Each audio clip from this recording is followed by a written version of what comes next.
সরকারের নিয়ে কার্যক্রম দেশের সব জায়গায় ঠিকঠাকভাবে চলছে কিনা তা দেখভালের জন্য সংসদ সদস্যদের নির্দেশ দিয়েছেন প্রধানমন্ত্রী তারেক রহমান।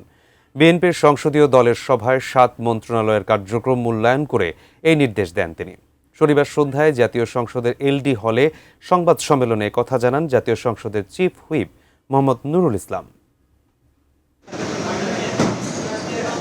জাতীয় সংসদ ভবনে সরকার দলীয় সংসদ সদস্যদের সংসদীয় সভায় অংশ নিতে দুপুরের পর থেকেই জাতীয় সংসদে উপস্থিত হতে থাকেন সরকারি দলের সংসদ সদস্যরা। বিকাল ৩টার পর সংসদ ভবনের সরকার দলীয় সভাকক্ষে এ সভা শুরু হয়। এতে সভাপতিত্ব করেন প্রধানমন্ত্রী ও বিএনপি চেয়ারম্যান তারেক রহমান। স্থানীয় সরকার, পল্লী উন্নয়ন ও সমবায় মন্ত্রণালয়ের মন্ত্রী মির্জা ফখরুল ইসলাম আলমগীরের স্বাগত বক্তব্যের পর শিক্ষা, স্বাস্থ্য, পরিবহন, জ্বালানি, আইন, স্বরাষ্ট্র ও পানি সম্পদ এই ৭ মন্ত্রণালয়ের মন্ত্রীরা তাদের কার্যক্রম উপস্থাপন করেন। আলোচনা হয়েছে পদ্মা ব্যারেজ নির্মাণ নিয়েও।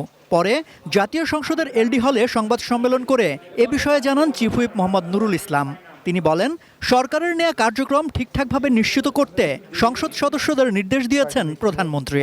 ৭ জন মাননীয় মন্ত্রী তারা প্রেজেন্টেশন দিয়েছেন, তারা তাদের মন্ত্রণালয় সম্পর্কিত অগ্রগতি এবং তার সমাধানের রাস্তা কি আর কি করেছেন গত ১ মাস ২০ দিনে সেই বিষয়গুলো তুলে ধরেছে। প্রতিটি সদস্যকে বলেছেন এই কথা যে আপনার নির্বাচনী এলাকায় সরকারের প্রণীত যেসব প্রোগ্রাম আছে সেগুলো বাস্তবায়ন হয় কিনা সেটা দেখবেন আপনারা, এবং সেগুলো হচ্ছে তা নিশ্চিত করবেন আপনারা। কাজ যদি না হয় তাহলে তো লাভ হবে না।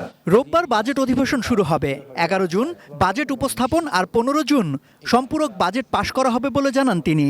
৩০ লাখ কোটি টাকা ঘাটতি নিয়ে যাত্রা শুরু করার পরও বর্তমান সরকার কল্যাণমুখী ও গণতান্ত্রিক রাষ্ট্র প্রতিষ্ঠায় কাজ করে চলেছে বলে জানান সংসদের চিফ হুইপ।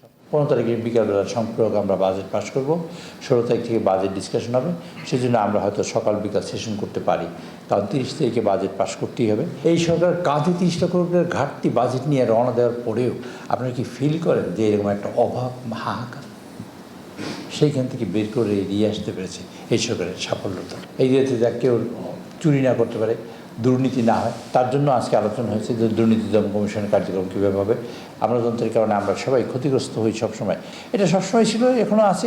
আমরা নিরসন করার চেষ্টা করছি যাতে কম কষ্ট পেয়ে মানুষ যেন নির্বিঘ্নে সকল কার্যক্রম করতে পারে। সংবিধান সংশোধন বিষয়ে এক প্রশ্নের জবাবে তিনি বলেন, সংস্কার যা হওয়ার তা হয়ে গেছে, এখন যা হবে তা সংশোধন হবে, আর সেই সংশোধন করবে বিএনপি। সংবিধান সংশোধনের বিকল্প আপাতত কিছু নেই, হয় সংবিধান ফেলে দিয়ে লিখতে হবে একবার নতুন করে, আর নয় সংশোধন করতে হবে। সংবিধান সংশোধনই হবে এবং আমরা সেটা করব ইনশাল্লাহ। সম্রাট আনোয়ার, এটিএন নিউজ, ঢাকা।